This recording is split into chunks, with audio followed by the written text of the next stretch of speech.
വെച്ചിട്ട് ഇത് ഓക്സിജനാണ്. ഓക്സിജൻ വെച്ചിട്ടാണ് ഇത് ഭക്ഷണം കഴിക്കുന്നത്. ഭക്ഷണം കഴിച്ചതിന് ശേഷം അതുകൊണ്ടാണ് ഞാൻ കായ് കൊടുക്കുന്നത്. നിങ്ങളെ മുന്നിൽ ഒരു നിർഭാഗമില്ലാത്തത് കൊണ്ടാണ്. എല്ലാവരും സഹായിക്കും.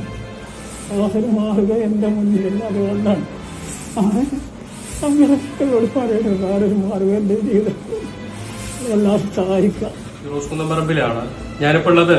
മലപ്പുറം ജില്ലയിലെ നിലമ്പൂർ കരുളായി എന്ന് പറയുന്ന സ്ഥലത്ത് കാലിദിക്കാന്റെ കൂടെ. ശരിക്കും പറഞ്ഞാൽ പേടിപ്പിക്കുന്ന ശബ്ദമാണ് കാലിദിക്കാന്റെ അടുത്തിരിക്കുന്നത്.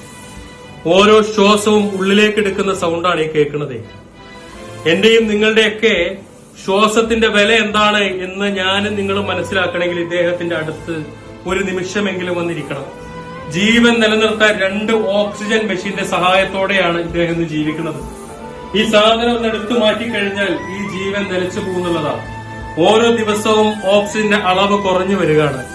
എത്രയും പെട്ടെന്ന് ഇദ്ദേഹത്തിന്റെ ശ്വാസകോശം മാറ്റിവെക്കണം. 1 കോടി രൂപ വേണം. നിങ്ങൾ കരയണ്ട. പഠിച്ചോ, നിങ്ങളുടെ കാര്യങ്ങളൊക്കെ ശരിയാക്കി തരും.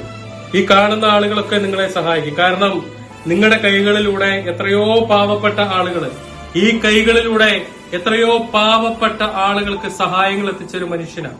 ഇവിടുത്തെ പാലിയേറ്റീവ് കെയർ സൊസൈറ്റിന്റെ വളണ്ടിയറാണ്. 15 വർഷമായിട്ട് ഇവിടുത്തെ പാലിയേറ്റീവ് കെയറിന്റെ വളണ്ടിയർ ആയിട്ട് ഇദ്ദേഹവും ഇദ്ദേഹത്തിന്റെ ഭാര്യയും പ്രവർത്തിക്കുന്നുണ്ട്. ഇവിടത്തെ മാരകമായ അസുഖം ബാധിച്ച രോഗികളുടെ ചോരവും ചലവും മലവും മൂത്രവും തുടച്ചുകൊടുത്ത് അവരെ നെഞ്ചോട് ചേർത്ത് പിടിക്കുന്ന ഒരു കുടുംബമാണ് ഇദ്ദേഹവും ഇദ്ദേഹത്തിന്റെ ഭാര്യയും. ഇദ്ദേഹത്തിന് ഈ ഒരു മാരകമായ അവസ്ഥയിൽ പോയും അദ്ദേഹത്തിന്റെ ഭാര്യയെ എല്ലാ ദിവസവും പാലിയേറ്റീവിന്റെ പ്രവർത്തനത്തിന് ഇദ്ദേഹം പറഞ്ഞു വിടുന്നുണ്ട് എന്നുള്ളതാണ്. അതുകൊണ്ട് തന്നെ ഈ ഒരു മനുഷ്യനെ ചേർത്ത് പിടിക്കാൻ നിങ്ങൾ മുന്നോട്ട് വരണം. കാരണം ഇതുപോലുള്ള മനുഷ്യരാണ് ഈ ലോകത്ത് ആവശ്യം. കൈവിടരുതേ എന്നുള്ളൊരു അഭ്യർത്ഥനയാണ് എനിക്ക് നിങ്ങളോടൊക്കെ അഭ്യർത്ഥിക്കാനുള്ളത്.